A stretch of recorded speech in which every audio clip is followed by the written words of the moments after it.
Then don't come crying to us when you're all alone, my dad shouted, slamming his palm flat on the dining table so hard the silverware jumped. The room fell silent except for the echo of that slap. His face was red, shaking with anger, but his eyes? His eyes didn't even look at me like I was his daughter anymore. They looked at me like I was the problem. Hi. I'm the eldest daughter. The reliable one. The responsible one. The one who kept her head down, studied, obeyed, planned for her future. But apparently, all of that can be erased the moment you say one word. No. My sister, Emma, sat across from me with tears welling in her eyes, her head down like she was the victim. Mom was holding her hand like she was made of porcelain. Nobody asked Emma why she dropped out. Nobody asked how she blew through the first grant they gave her. Nobody asked why the money meant for my future now had to become her lifeline. They just looked at me. Like I was the selfish one. She's your sister, Mom whispered, like that explained everything. Family helps family. And who helped me? I asked. My voice cracked, but I didn't cry. Not then. Not in front of them.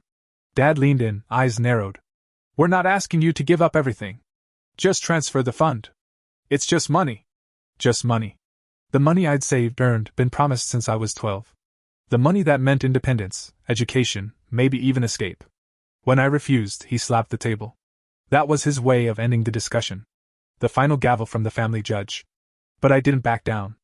I stood up, looked around the room, and for the first time, I realized something terrifying. They weren't disappointed. They were outraged. Outraged that I wasn't willing to bleed for the family anymore. If you've ever been in that moment, where everyone you love looks at you like you've betrayed them just by choosing yourself, you know what I felt. It wasn't guilt. It was grief. Grief for the illusion that we were ever a family built on mutual love and respect. Turns out, I was just an investment. Until they needed a withdrawal. So, I left the table. I left the house.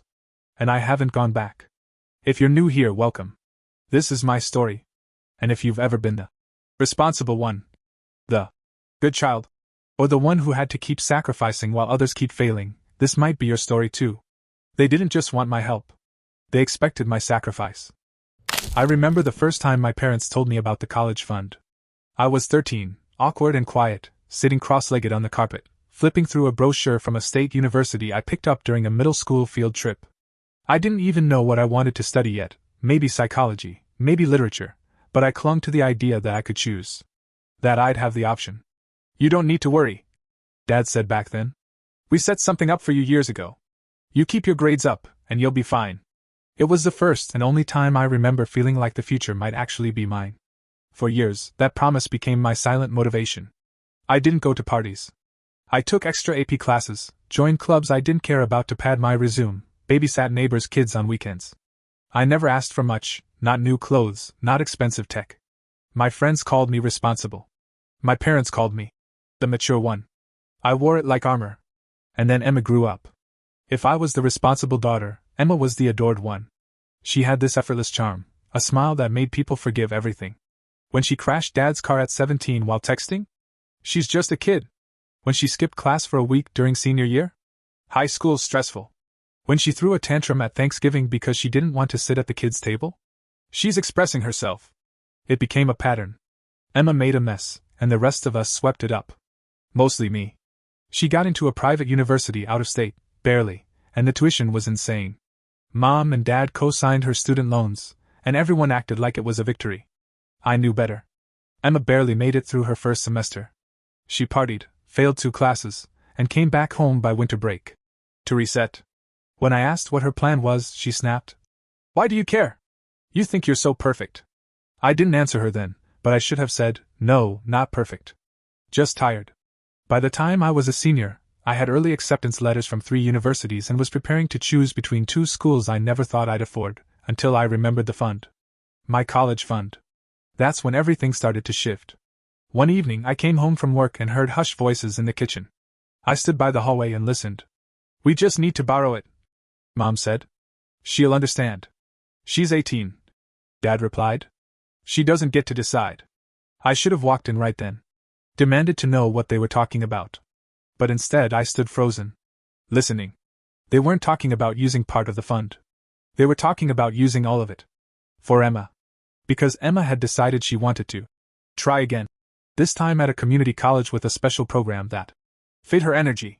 It wasn't about education. It was about buying her another chance. When I confronted them, it wasn't even a conversation.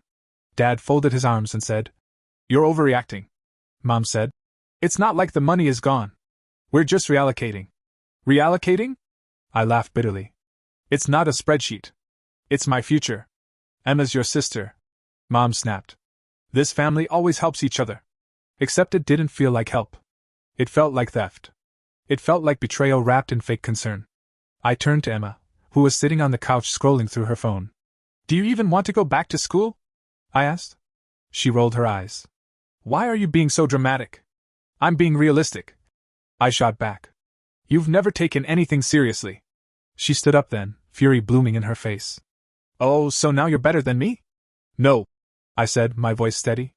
"But I'm not giving up everything because you keep failing." She burst into tears and ran to Mom, who wrapped her in her arms and glared at me like I'd just slapped a toddler. "And Dad?" He just walked over to the dining table and slapped his palm down hard. "You will transfer that fund," he growled. "Or you're on your own." And that's when I left. But it wasn't just the moment at the table that broke things. It was everything that followed. They called me stubborn, immature, ungrateful. For days, no one reached out to apologize. Instead, I got text after text with guilt trips. From Mom, "We sacrificed so much for you. This is how you repay us." From Dad, "Family means compromise." From Emma, "You're just mad I get help too." What they didn't see, what they refused to see, was that this wasn't about Emma. It was about a promise they made to me. A commitment they were so ready to abandon the moment it became inconvenient. I started sleeping at a friend's place. Her name was Lena, and she was the kind of person who didn't ask questions until you were ready. I told her everything after 3 nights on her pull-out couch. "You have rights, you know," she said. "If that account is in your name, they can't touch it." I hadn't even thought of that. I called the bank the next day. After verifying my identity, the voice on the line confirmed the account was a custodial fund, and now that I was 18, full control had legally transferred to me. It was mine. Legally. Fully. Irrevocably. They hadn't expected that. When my parents found out, because I refused to give them the access codes, things escalated. Fast. Mom left voicemails in tears. "We're going to lose the house if you don't help. Your sister's mental health is at stake." Dad sent one text. "You are not welcome here until you learn some respect." And Emma? She posted some passive-aggressive quote on Instagram. "Some people only love you when they can use you." With a crying emoji. The audacity. I didn't respond. Not then. I couldn't. I was mourning something. Not the money. Not even the relationship with Emma. I was mourning the illusion that I had a family that would protect me the way I protected them. The idea that love in this house meant support, not sacrifice. It's strange, you know? How fast the mask falls when you say, "No." Suddenly, you're not the golden child anymore. You're the enemy. But here's the thing. When people show you who they are, believe them. Especially when they slap the table instead of listening. When they demand your future to fix their failures. That was the moment everything cracked. That was the moment I knew I'd never be going back. The morning after my father's text. "You are not welcome here until you learn some respect." I stared at the message for nearly an hour. I didn't cry. I didn't scream. I just stared at those words, memorizing how easily I could be exiled for refusing to bleed on command. Then I got up, opened my laptop, and started researching legal protections for custodial accounts. If they were going to treat this like a business transaction, so would I. I didn't have much, but I had time. I poured through articles, forums, state laws, bank policies. And when I didn't understand something, I wrote it down and Googled until I did. Eventually, I called a lawyer who offered free consultations for students. Her name was Miranda. She sounded calm. Sharp. Dangerous in all the right ways. "The fund was set up under a custodial account. With your name listed as the beneficiary?" she asked. "Yes. And I'm 18 now. Then it's yours. They legally have no right to it. And if they try, you send them my card," she said, her voice cool. "I'll write a cease and desist letter myself." That was the first moment I felt something close to powerful. While my parents were busy whispering guilt into voicemails and posting cryptic family quotes on Facebook, I was documenting everything. Screenshots. Bank statements. Voice recordings of every phone call. I even recorded a conversation with my dad a week later when he called from an unknown number. "You need to be smart about this," he said. "Emma needs help." "I am being smart," I replied. "And Emma needs consequences, not bailouts." He went silent, then exhaled hard. This attitude of yours, where did it come from? You taught me, I said. You just didn't think I'd ever use it on you. That call lasted 4 minutes. It ended with him hanging up. But I wasn't done. I contacted the bank and set new security measures on the fund. 2-factor authentication, password updates, fraud alerts. I printed every record and put them in a folder labeled just in case. Then I got strategic. Emma had been trying to re-enroll in school, using my fund as leverage. She told people I was just being bitter and would come around. So I contacted the admissions office of the community college she was applying to and made it clear no one had permission to access or use any funds tied to my name. I attached a notarized letter signed by Miranda. That shut it down. Within days, Emma's application was flagged. And my parents? They called me like nothing had happened. We're all stressed, my mom said over the phone, using the soft voice she usually saved for doctors and loan officers. We said things we didn't mean. No, you meant every word, I said. You just didn't expect me to mean mine. She sighed. Look, we're willing to compromise. Compromise. That word again. Okay, I said. Let's meet. She sounded surprised. You mean in person? Yes, I said. But we'll do it properly. I booked a table at a public restaurant. Neutral territory. I wore a blazer, printed copies of everything, and brought Lena with me, just in case things turned ugly. She didn't say anything, just sat a few tables away with her laptop, pretending to study. My parents arrived 10 minutes late. Emma came too, in designer sneakers and a sulking expression.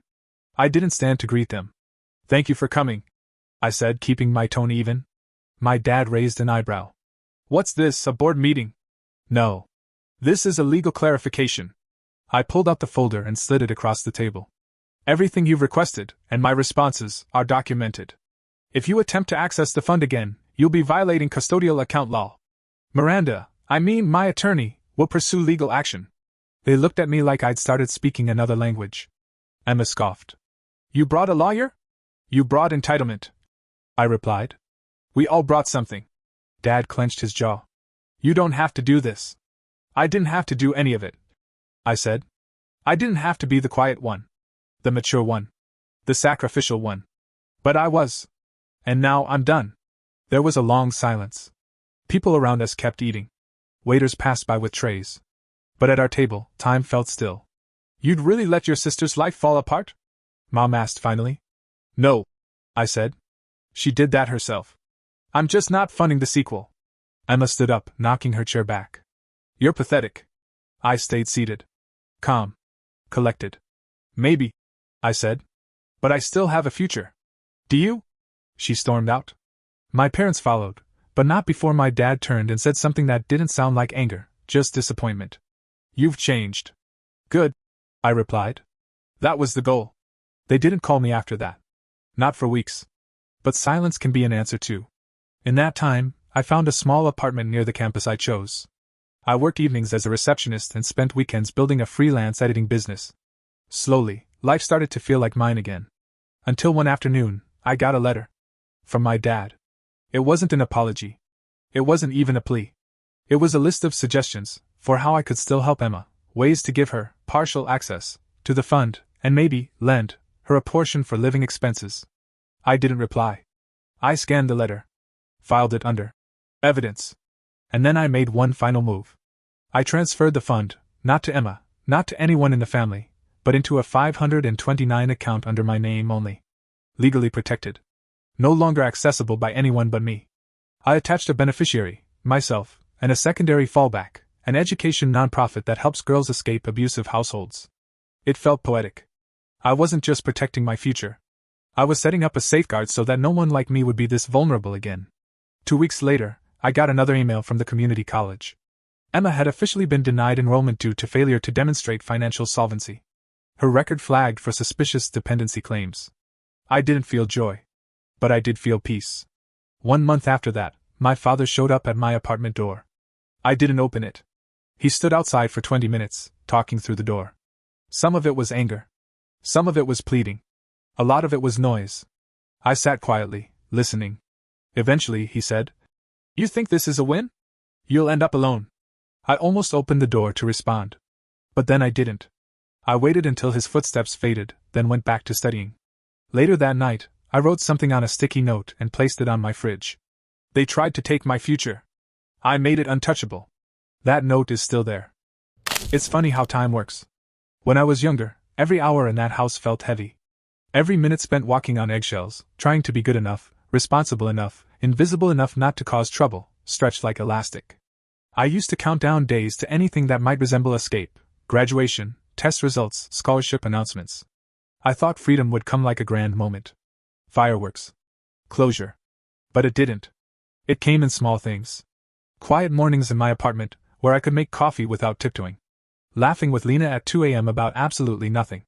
Studying late into the night because I wanted to, not because someone was watching my grades like a stock report. Freedom was never loud. It was still. And steady. That fall, I started school. The university I picked wasn't the most prestigious one I'd gotten into, but it was the one that felt right. A mix of calm and challenge. Somewhere I could breathe. I chose literature as my major. Writing had always been the thing I came back to when the world felt too loud or too cruel. Words never demanded I sacrifice myself for someone else's comfort. My days were full. Classes, part-time work, and late-night reading marathons. My life didn't look impressive on paper, but for once, it was mine. Meanwhile, back home, things changed. I didn't hear about it directly. No one from my family contacted me again. But word has a way of getting around. A mutual family friend messaged me. "Hey, I'm sorry to hear about your dad." My heart didn't race. It didn't sink. It just paused. Apparently, after I refused to release the fund, things at home began unraveling. Emma had a breakdown. Not the dramatic, tear-streaked kind, but a quiet collapse. She disappeared for a few days, then came back with a story about being misunderstood, being unloved. My parents tried to get her help, but they couldn't agree on how to do it. The blame game began. Dad blamed Mom for coddling her. Mom blamed Dad for being too harsh. Emma blamed both of them for never really seeing her. And all of them blamed me for stepping away. It was never said out loud, but the implication was always there. If I had just given in, kept the peace, sacrificed like I was supposed to, maybe none of it would have fallen apart. That's the burden of being the one who breaks the cycle. Everyone treats you like you broke the family. But really, I just stopped taping together what was already shattered. By winter, I got an email from my high school guidance counselor. She'd recommended me for a writing mentorship. I got in. I didn't even know she remembered me, but she wrote in her nomination. "She's one of the strongest students I've ever known. Quiet strength. The kind that holds people up, even when they don't deserve it." I cried for the first time in months. Not because of the praise. Because someone finally saw me. Truly saw me. Around the same time, Lena's parents invited me to spend Christmas with them. I hesitated at first. Holidays used to mean tension, fake smiles, obligations.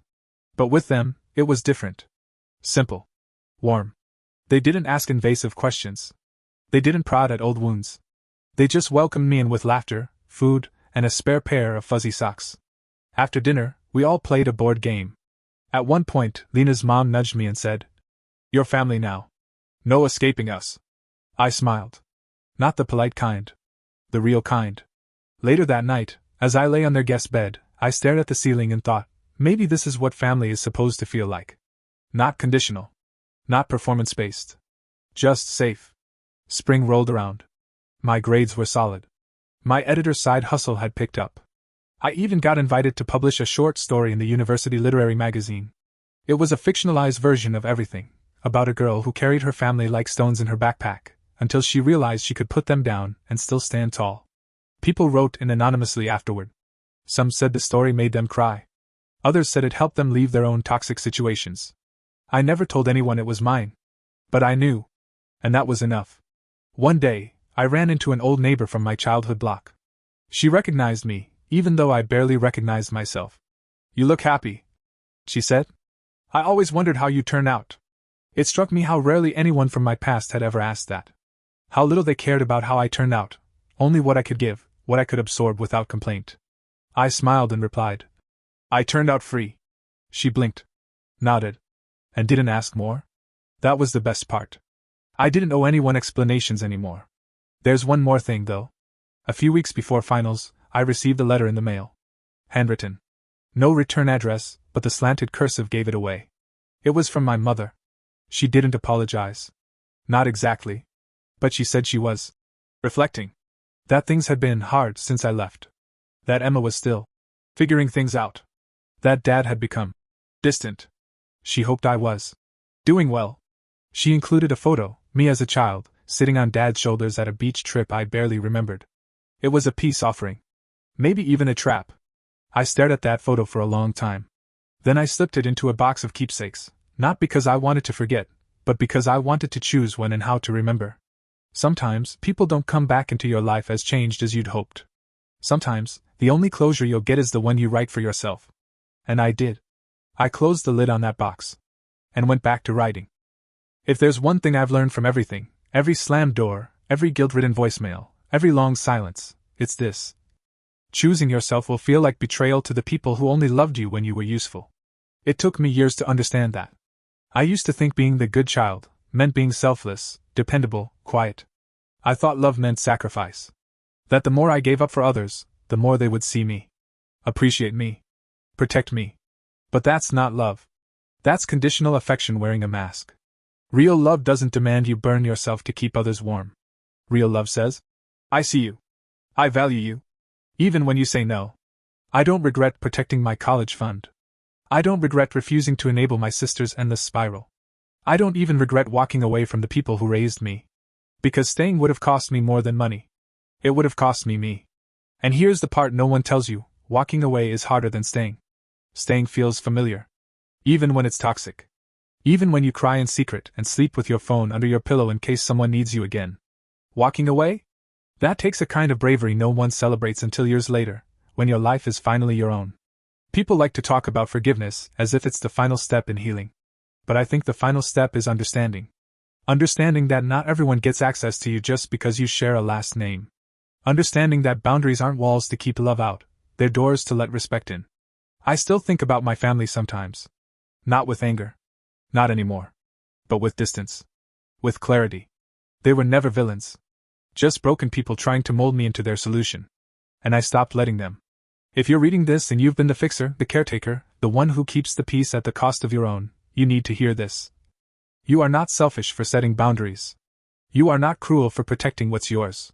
You are not ungrateful for walking away from people who only loved the version of you that stayed small. Healing doesn't always look like reunions. Sometimes, it looks like quiet apartments, chosen families, and a bank account with your name on it, untouched, because you've finally stopped letting people take what they didn't earn. And maybe, one day, someone will say you've changed. Like my dad did. Let them. Because if growth makes you unrecognizable to the people who once needed you to shrink, then change is exactly what you were meant to do. I didn't get revenge. I got peace. And honestly, that's so much better.